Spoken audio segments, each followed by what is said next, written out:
நண்பர்கள் அனைவருக்கும் வணக்கம். நான் உங்க அஸ்ட்ராலஜர் சிவலிங்கம் பேசுறேன். இந்த உலகத்துல பணம் சம்பாதிக்கிறது எவ்வளவு முக்கியமோ, எவ்வளவு கஷ்டமோ, அதே அளவு கஷ்டம், அதே அளவு முக்கியம் சம்பாதிச்ச பணத்தை சேமித்து வைப்பது. பணம் சம்பாதிப்பது எப்படி அப்படிங்கிறதும், சம்பாதிச்ச பணத்தை எப்படி சேமித்து வைக்கிறது அப்படிங்கிறதும் தெரியாததுனால தான் நிறைய செல்வந்தர் வீட்டு பிள்ளைகள் ஏழ்மை நிலையை நோக்கி போகக்கூடிய காரணமாக அமைகின்றது. வாலி எழுதிய காசேதான் கடவுளடா அப்படிங்கிற பாட்டுல வரக்கூடிய பணத்தின் அருமை மிகச்சிறப்பாக சொல்லும் அந்த பாட்டு.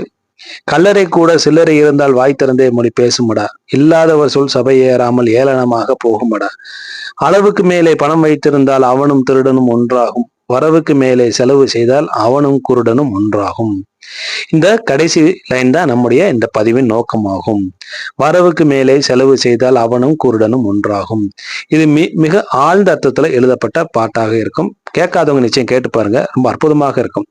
இன்னைக்கு இருக்கக்கூடிய 2000 கிட்ஸ் எல்லாம் அந்த பாட்டை கேட்டிருக்க மாட்டீங்க. ரொம்ப அற்புதமான பாட்டு. ஆக நம்ம இந்த பதிவின் நோக்கம் என்ன அப்படின்னா, ஜோதிட ரீதியாக வரவும் செலவும் ஒரு ஜாதக ரீதியாக எவ்வாறு இருக்கும், சேமிப்பு ஒரு ஜாதகத்துல சேமிப்பு எவ்வாறு இருக்கும், அதை ஜோதிட விதிகளை கொண்டு நாம் எப்படி அறிந்து கொள்வது அப்படிங்கிறத பத்தி தான் நாம பார்க்க போகின்றோம். இப்ப ஒவ்வொன்றா பார்த்துட்டே போவோம். வாங்க வீடியோக்குள்ள போலாம். அதிக செலவை குறிக்கக்கூடிய கிரக சேர்க்கைகள் எவ்வாறு இருக்கும் அப்படின்னு பாத்தீங்கன்னா, சந்திரனும் சுக்கிரனும் சேர்க்கை இருக்கக்கூடிய ஜாதகர்கள் நிறைய அனுபவிக்க வேண்டும் என்ற எண்ணம் அவர்களுக்கு பொதுவாகவே இருக்கும்.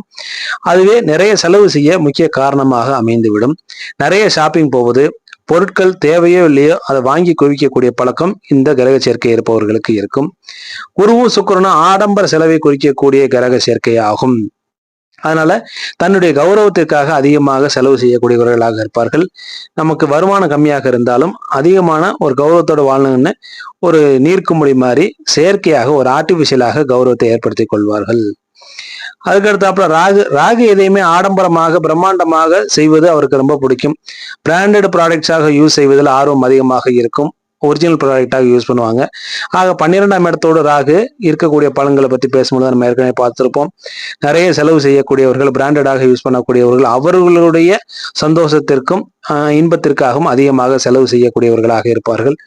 ராகுவோடு எந்த கிரகம் சேர்ந்துள்ளதோ அந்த கிரகத்தின் காரகத்துவத்திற்கு அதிகமாக செலவு செய்ய நேரிடும்.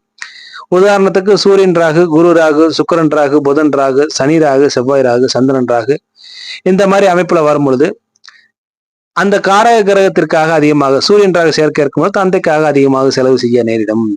குரு ராகு சேர்க்கை இருக்கும் பொழுது குழந்தைகளுக்காக அதிகமாக அந்த ஜாதகர் அதிகமாக செலவு செய்வார். இன்னொன்று பார்த்தீங்கன்னா, சந்திரன் ராகு கேதுவோடு இணைவு செய்யும் பொழுது, இணைவு ஏற்படும் பொழுது அதிக செலவாளியாக இருப்பார்கள். 10 நாட்கள் சிக்கனமாக இருந்து ஒரே நாள்ல அதிகம் செலவு செய்து விடுவார்கள். ஆக 12ஆம் இடத்துல சுக்கிரன் இருந்தாலும் அதிகமாக செலவு செய்பவர்களாக இருப்பார்கள். குறிப்பாக தன் சுகத்திற்கு அதிகமாக செலவு செய்பவர்கள், அதிகமாக வாரி இறைக்கக்கூடிய பழக்கம் 12ஆம் இடத்துல இருக்கக்கூடிய சுக்கிரன் தருவார்.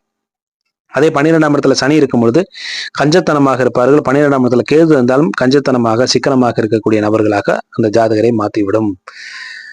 அதே போல விரய பாவகம் என்றால் அது 12ஆம் பாவகமே. 12ஆம் பாவகத்துல எந்த கிரகம் இருக்கின்றதோ அந்த கிரகத்திற்கு, அந்த கிரகத்தினுடைய காரகத்திற்கு அதிகமாக செலவு செய்ய வேண்டி வரும். அதை மனமோந்து செய்வார்கள் அந்த ஜாதகக்காரர்கள், வருத்தப்பட மாட்டார்கள். உதாரணமாக 12ஆம் இடத்துல சூரியன் இருந்தாலும் தந்தைக்காக அதிகமாக செலவு செய்வார்கள். அதுக்காக அப்பாவுக்காக நம்ம இவ்வளவு செலவு செய்யறோம்னு வருத்தப்பட மாட்டார்கள். மனமோந்து சந்தோஷமாகவே செய்வார்கள். அதே போல 12ஆம் இடத்துல குரு இருக்குதுன்னா நல்ல சிறப்பான குழந்தைகளுக்காக நல்ல படிப்பு செலவு, குழந்தைகளுக்கு வளர்க்கக்கூடிய குழந்தைகளை பராமரிப்பதற்காக சிறப்பாக நல்ல செலவு செய்வாங்க. ஏற்கனவே பார்த்தோம், சனி சிக்கனமான கிரகம், கேது கஞ்சத்தனமான கிரகம். எதையும் எந்த செலவையும் சுருக்கி கொள்ளுதல், அப்படி இல்லைன்னு சொன்னா ஸ்டாண்டர்டாக குறைந்த குவாலிட்டி, குறைந்த பொருட்கள்ல திருப்திப்பட்டு கொள்ளக்கூடிய நிலை இந்த சனியும் கேதுவும் தருவார்கள். அதாவது நல்லா பிராண்டடாக வாங்குங்கிற அவசியம் அவங்களுக்கு கிடையாது. அந்த பிராண்டட் 1000 ரூபான டூப்ளிகேட் 100 ரூபான இந்த 100 ரூபாய் பொருளே வாங்கி அதிலே அவர்கள் திருப்திப்பட்டு கொள்வார்கள், சந்தோஷப்பட்டு கொள்வார்கள். ஸ்டாண்டர்டான ப்ராடக்ட், குவாலிட்டியான ப்ராடக்ட் தான் வாங்கணுங்கிற அவசியம் அவர்களுக்கு கிடையாது. அதிலே சந்தோஷமாக இருந்துருவார்கள். அதனாலதான் நான் ஏற்கனவே பார்த்தோம், 12ஆம் இடத்துல சனியும் கேதுவும் இருப்பது சிக்கனமாக இருப்பது, கஞ்சத்தனமாக இருப்பதை கொடுத்து விடும் ஜாதகருக்கு. ஆக நம்முடைய முக்கியமான விஷயத்துக்கு வருவோம். சேமிப்பு பாவகம் அப்படின்னு எடுத்துக்கிட்டோம்னா 2ஆம் பாவகமும் 11ஆம் பாவகமும் இணைவோ தொடர்போ ஏற்படும் பொழுது பணம் சேரக்கூடிய அமைப்பாகும். அதுவே இன்வெஸ்ட்மெண்ட்னு வரும் பொழுது அது 4ஆம் பாவகத்தை நாம பார்க்க வேண்டும். இது ஒரு சில உதாரண ஜாதகத்தை வச்சு நாம பார்க்கும் பொழுது மிக எளிதாக புரிய வரும். இப்போ உங்களுக்கு திரையில ஒரு ஜாதகம் தெரியுது. 1/3/1995 பிறந்த ஜாதகமாகும். இந்த ஜாதகர் பாத்தீங்கன்னா 12ஆம் இடத்துல சனி இருக்குது. ஜாதகர் ரொம்ப சிக்கனமானவர். சில சமயம் அதீதமான கஞ்சத்தனத்துக்கும் போய்விடுவார். ஏன்னா உங்களுக்கு 2ஆம் இடத்துல கேது, அந்த 2ஆம் இடத்துல இருக்கக்கூடிய கேதுவு சனி பார்க்கிறார். தனது சாப்பாட்டு செலவுக்கே கூட அதிகமாக யோசனை செய்து செலவு செய்யக்கூடிய நிலை ஜாதகருக்கு உண்டு. அதுக்கு அடுத்தாப்புல 5/5/1983 பிறந்த ஒரு ஜாதகம். இது பாத்தீங்கன்னா உங்களுக்கு 12ஆம் இடத்துல சூரியனும் செவ்வாயும் சுக்கிரன் ராகு சேர்க்கை இருக்கக்கூடிய ஜாதகம். சுக்கிரன் ராகு சேர்க்கை மனைவிக்கு அதிகம் செலவு செய்யக்கூடிய ஜாதகராக இருக்கிறார்.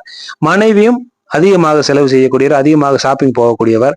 ஆனா 2ஆம் அதிபதியாகிய புதன் 11ஆம் அதிபதியாகிய குரு சமசப்தமாக தொடர்பு கொள்வதால இவருக்கு ஜாதகருக்கு பேங்க் பேலன்ஸ் ஹெவியாகவே இருக்குது.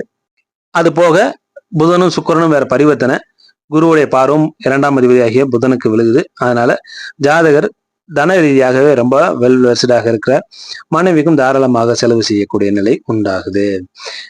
அதுக்கு அடுத்தாப்புல இன்னொரு ஜாதகம் 29/5/1990 பிறந்த ஜாதகமாகும். இங்க பாத்தீங்கன்னா 2ஆம் இடத்தை மறைவு பெற்ற சுக்கிரன் பார்வை செய்கிறார். அதனால கணவர் மூலமாக தனம் இவருக்கு உள்ளே வருகிறது. சந்திரன் கேது சேர்க்கை வேற ஜாதகத்துல இருக்குது. அதனால நிறைய செலவு செய்யக்கூடிய குணம் ஜாதகர்கிட்ட இருக்குது. நிறைய செலவு செய்வார் ஜாதகர். 12ஆம் அதிபதி ஆகிய சூரியனும் 9ஆம் இடத்துல இருக்குது. அதனால தன்னுடைய சுகத்திற்காக அதிகமாக செலவு செய்யக்கூடிய குணம் ஜாதகருக்கு ஏற்படுகிறது.